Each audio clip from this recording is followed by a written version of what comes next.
اور دعا ہے جو سورہ بنی اسرائیل میں آئی ہے، اور اس دعا کے اندر بھی وہی لفظ ہے جو پچھلی کئی دعاؤں میں تھا کہ نبی کریم سرور دو عالم صلی اللہ علیہ وسلم سے فرمایا جا رہا ہے کہ قل، آپ یہ کہیے، یعنی یہ دعا مانگیے۔ اور جیسا کہ پہلے بھی میں نے عرض کیا تھا کہ وہ دعائیں جو خود اللہ جل جلالہ نے اپنے کلام میں ذکر فرمائی اور ہمیں آپ کو حکم دیا کہ یہ کہو، یہ دعائیں کرو، تو ان دعاؤں کی قبولیت تقریباً یقینی ہے اگر آدمی صدق دل سے مانگے، کیونکہ یہ بات اللہ تعالیٰ کی رحمت سے بہت بعید ہے کہ وہ خود فرمائیں کہ یہ کہو مجھ سے، اور پھر جو کہلوا رہے ہیں اس کو رد فرما دیں۔ تو یہاں پر بھی اللہ تبارک و تعالی نے فرمایا وَقُلْ، یہ کہو یعنی یہ دعا مانگو کیا کہ رب ادخلنی مدخل صدق واخرجنی مخرج صدق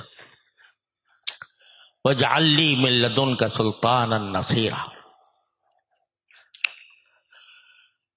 یہ بھی عجیب و غریب دعا ہے۔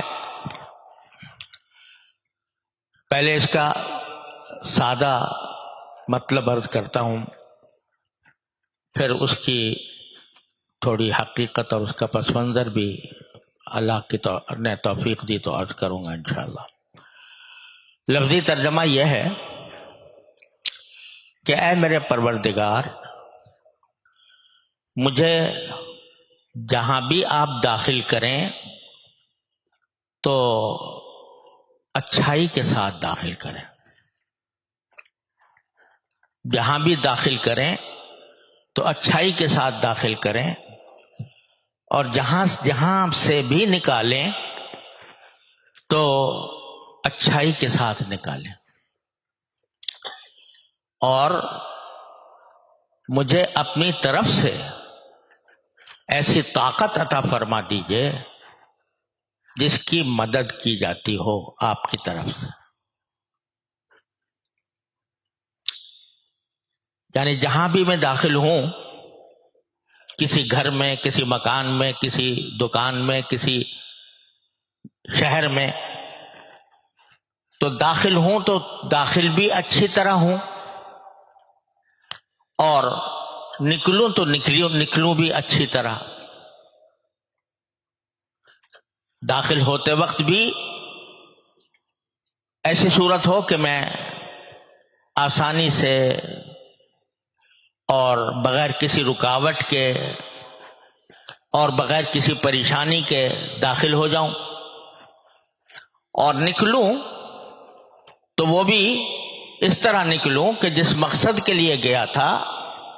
وہ مقصد میرا پورا ہو جائے، اور نکلنے میں بھی کوئی دشواری پیش نہ آئے۔ اور مجھے اپنی طرف سے اے اللہ ایسی طاقت عطا فرما دیجئے کہ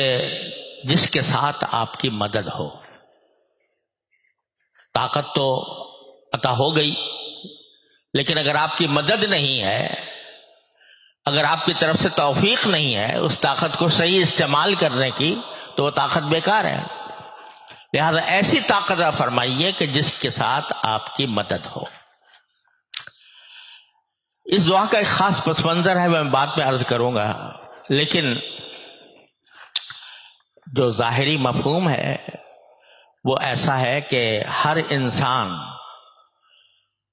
اپنی زندگی میں کہیں نہ کہیں داخل ہو رہا ہوتا ہے، کہیں نہ کہیں سے خارج ہو رہا ہوتا ہے۔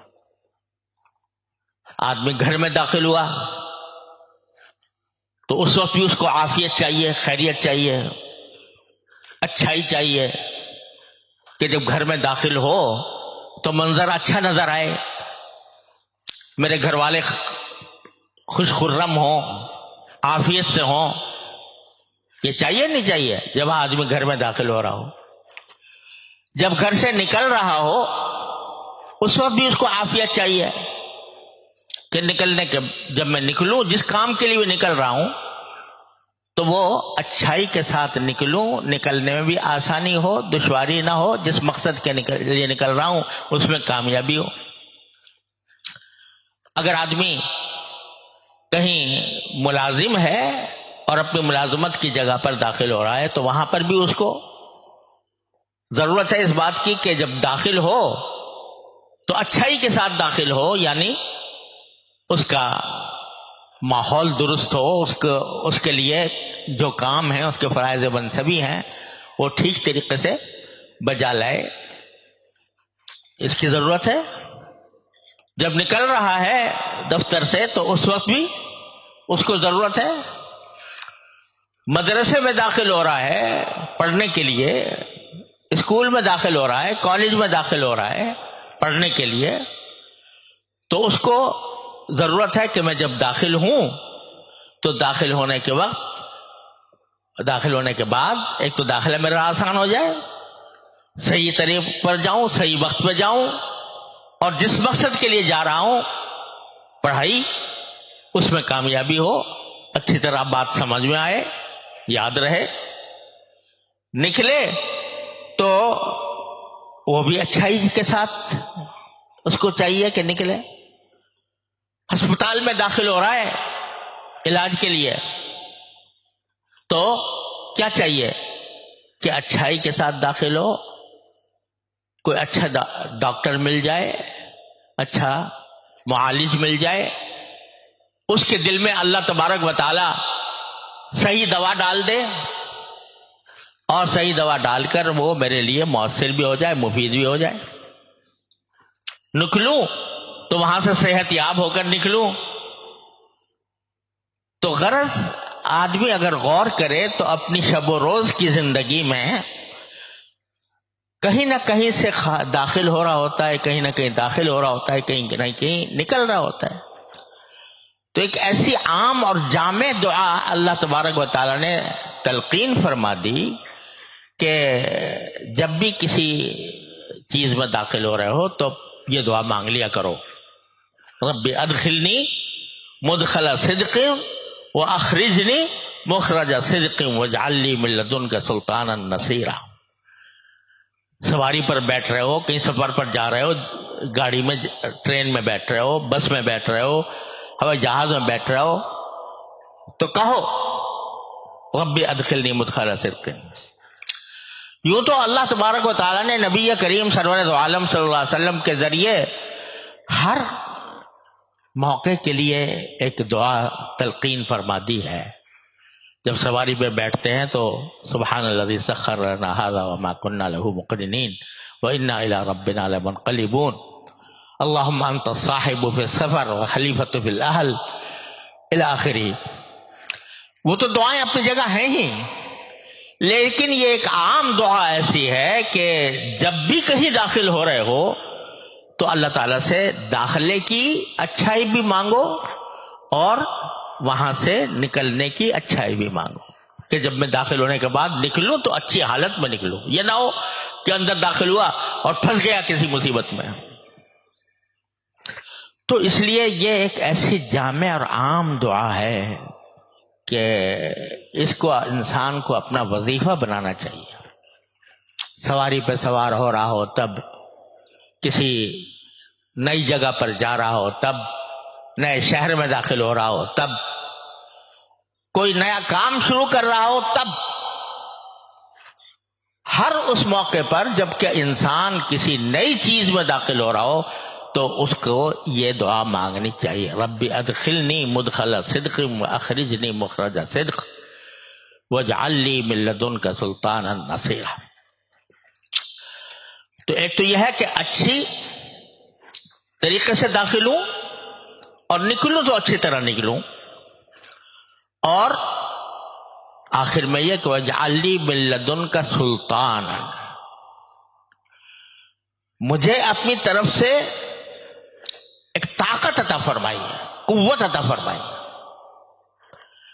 جب بھی انسان کسی جگہ پر جاتا ہے، داخل ہوتا ہے، تو اس جگہ پر داخل ہو کر فائدہ اٹھانے کے لیے کسی طاقت کی ضرورت ہوتی ہے، کوئی طاقت چاہیے۔ آپ فرض کرو کہ کسی ہسپتال میں داخل ہو رہے ہو تو اتنی طاقت ہونی چاہیے کہ بھئی وہاں تک پہنچ جاؤ، اتنے پیسے ہونے چاہیے کہ اس کی ادائیگی کر دو، ڈاکٹر تک تمہاری رسائی ہو جائے، طاقت ہونی چاہیے۔ ہر چیز میں طاقت کی ضرورت ہے، لیکن کوئی طاقت اس وقت تک کارآمد نہیں ہوتی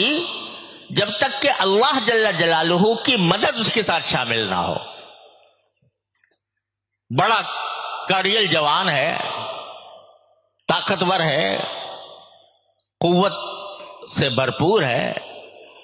لیکن اللہ جل جلالہ کی توفیق نہ ہو تو وہ اس کی طاقت بیکار ہے، کوئی فائدہ مند نہیں ہو سکتی۔ لہذا صرف طاقت نہیں مانگی کہ طاقت دے دیجئے، بلکہ ایسی طاقت دیجئے جس کے ساتھ آپ کی مدد ہو۔ یہ سکھا دیا، اس میں اللہ تعالیٰ نے یہ سکھا دیا کہ کبھی بھی اپنی طاقت پر اکڑو نہیں۔ وہ طاقت تمہاری جسمانی طاقت ہو، ذہنی طاقت ہو، علمی طاقت ہو، کوئی بھی طاقت ہو، اس پر اگر اترا گئے کہ میں تو بڑا طاقتور ہوں اور میں ساری دنیا کا مقابلہ کر سکتا ہوں، اگر پر تم اس پر اترا گئے کہ یہ میرا کمال ہے، میری طاقت ہے، میری قوت ہے، تو وہ قوت اور طاقت سب ہوا ہو جائے گی، اس وقت تک کارآمد نہیں جب تک کہ اللہ جل جلالہ کی مدد نہ ہو۔